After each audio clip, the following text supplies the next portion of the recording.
It always shocks me how abysmally Metroid games sell compared to its contemporaries at Nintendo, like Super Mario and The Legend of Zelda. Metroid games historically don't sell very well in Japan, and are uniquely hardcore games on typically more casual Nintendo consoles, but it's a bit of a chicken and the egg scenario. Do the games get minimal marketing because they don't sell well, or do they not sell well due to the minimal marketing? It's probably neither exclusively, but it is an unfortunate pattern that I think has prevented the Metroid franchise from reaching its fullest potential as far as audience reach and copies sold, because the quality of the games in this franchise largely do hold up against its contemporaries. What's funny is that I say that as someone who didn't play a Metroid game until the Virtual Console on Wii. Despite owning a Game Boy Advance and GameCube in their prime, I wasn't really aware of the series aside from Super Smash Bros. Melee and later Brawl. Actually, I think my first time playing a Metroid game myself was through a feature in Brawl called Masterpieces, where you could play some of Nintendo's classics for a few minutes before being promptly asked to leave and never come back. That's right, I got to play a whole 3 minutes of Super Metroid. Suck it, Super Mario World, in your measly 2 minutes. And after just that brief glimpse, I knew I had to try Super Metroid in full. And thanks to the Wii Virtual Console, I was able to experience a lot of retro Nintendo games I had never played. I was already familiar with Super Mario World and A Link to the Past through their GBA ports, which I think gave me an affinity for games of the Super Nintendo era in particular, despite my first gaming system being a Nintendo 64. In addition to playing Super Nintendo and N64 games I had missed, I also played most of their NES counterparts, the original Metroid being among them. Contrary to Super Metroid, which captivated me through its crisp visuals and solemn atmosphere, the original Metroid reminded me more of the Atari 2600 games my dad grew up with. It was certainly a step up from the likes of Adventure and Space Invaders, but it still failed to hold my attention for very long, plus I wasn't as accustomed to the difficulty many NES games are infamous for. While I have gained somewhat of an appreciation for the original Metroid since then, it's still not a game I would normally go out of my way to play. But for the sake of the franchise's 35th anniversary that Nintendo doesn't seem to give a shit about, I wanted to go back and play most of the games in the Metroid franchise and share my thoughts on them. And what better place to start than the NES original?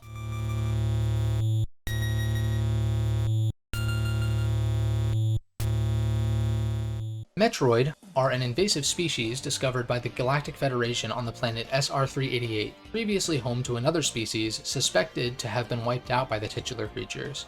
Obviously, a creature like this would wreak havoc on the galaxy if it were to fall into the wrong hands, but unfortunately, space pirates are able to get their hands on whatever DNA sample the Federation was transporting to Earth, and it turns out under the exposure of beta rays, this Metroid DNA can be awakened and multiplied, and the space pirates intend to do just that. After discovering the space pirate headquarters on the planet Zebes, the Galactic Federation launches a futile attack, forcing them to resort to sending a lone space hunter by the name of Samus Aran.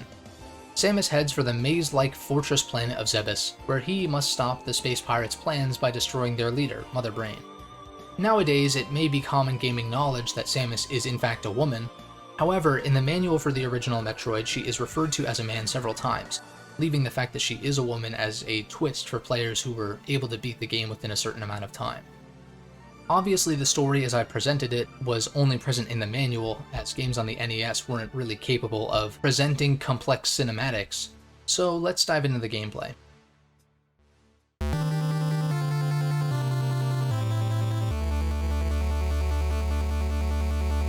As you gain control of Samus, the player's first instinct would likely be to go to the right, as the mustachioed plumber taught them the previous year. If the player does this, however, they will eventually encounter a gap that Samus unfortunately can't crawl through. As there is no clear way to progress, the player has no choice but to return to the starting area. Upon returning to the starting area, players would hopefully discover a small area to the left of the starting point, where Samus gains access to the Morph Ball, allowing her to roll through small gaps like the one that prevented progression earlier. And so, the player, hopefully, learns that to beat this game, you must explore and acquire upgrades that allow you to progress to previously inaccessible areas. Doors that require missiles to open, ledges that require the high jump boots to reach, and so on, in addition to several weapon and durability upgrades. And thus, the Metroidvania genre was born, or I guess just the Metroid genre, since at this point it wouldn't be another decade or so until Castlevania would fully adopt this structure. I think the aspect of the original Metroid that impresses me the most is the multitude of progression paths the player can take, and the combinations you can acquire the game's various upgrades. I can't personally speak on specific examples, as I admittedly haven't played the entire game front to back, due to a few gameplay decisions that unfortunately ruined the experience of playing this game for me. For one, you start the game at 30 health out of your initial total of 99, and farming for health drops can be a chore, even with certain enemies placed specifically for that purpose. If the health drop rate could have been adjusted for those enemies in particular, or at least start you off with a full energy tank when you boot up the game, it would be easier to just pick up and play. Thankfully, when you acquire new energy tanks, your health is restored to full, but if you do die after that, have fun farming for health for several minutes, so you can actually survive long enough to reach the point you died so you can continue progressing from there. In addition to this, traversal can be confusing, with many similar looking rooms and lack of an in-game map, though this wasn't uncommon during this era, so I don't blame the game too much for it. Also, paper exists, but who cares about that ancient shit, am I right? My point is, the game is hard enough as it is without these inconveniences, and with them, it's just really hard for me to justify using my limited game time to play it all the way through. So for the sake of this video, I sat down with the game for a bit to refamiliarize myself with the mechanics, and eventually use the password system to at least make my way through the ending portion of the game. I could have used this to fight Kraid and Ridley as well, who are normally required to access Turian, but I didn't feel like I was missing much. Thankfully, in 2004, Metroid was given a from-the-ground-up remake for the Game Boy Advance titled Metroid Zero Mission. Interestingly, this was the only official 2D Metroid game I hadn't played until recently, but man am I glad I finally got around to it.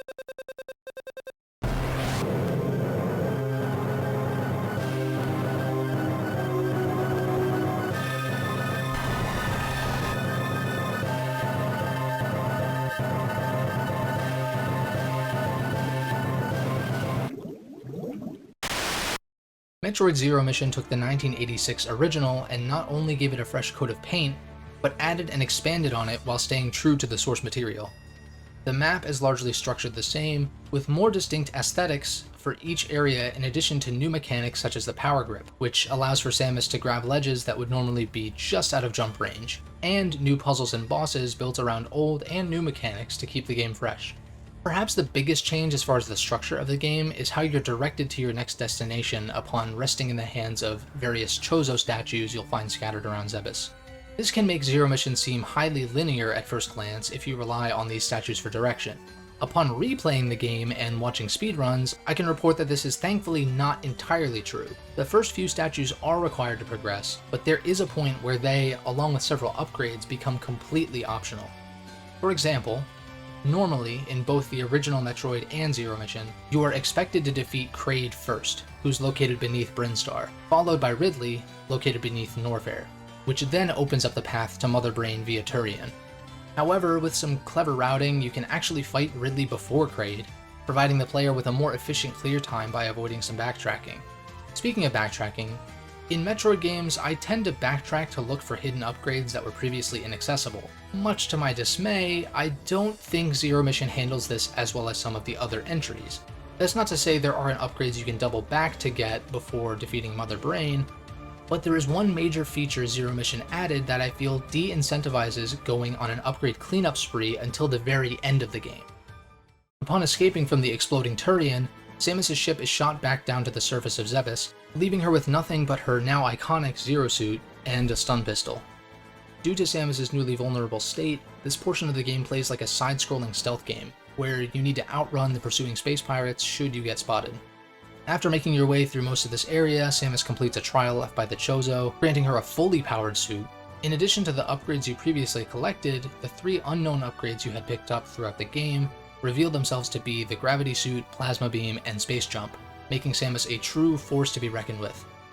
Once you blast your way back through the area you had to carefully sneak through and acquire Zero Mission's final upgrade, the Power Bombs, Samus can shatter this glass tube before facing the final boss, allowing access to the rest of the map with your new tools. This is when it's best to double back to previous areas if you're going for 100%, which actually makes the final boss more challenging, which is a nice touch. If you choose to face the final boss without doing this, he's honestly a total pushover. After another escape sequence, the game is truly over, mission accomplished.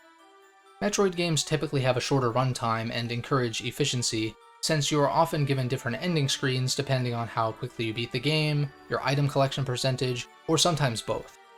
Metroid games are, more often than not, made to be replayable. So I'm glad that the gradually optional directions and sequence breaking prevent Zero Mission from merely being a guided tour of Zebes on repeat playthroughs. So, is Metroid Zero Mission an ideal remake? I'd say yes. It not only modernizes and polishes the original Metroid's aesthetic and core gameplay, it adds meaningful content that feels faithful to the world and even tries something new for the franchise with a whole stealth section at the end of the game. I've mentioned in previous videos that I'm personally not a big fan of putting numbers on games, and I wouldn't even call these videos reviews necessarily. Something to keep in mind is that replayability is a big factor for me. I couldn't imagine calling a game one of my favorites only to never play it again.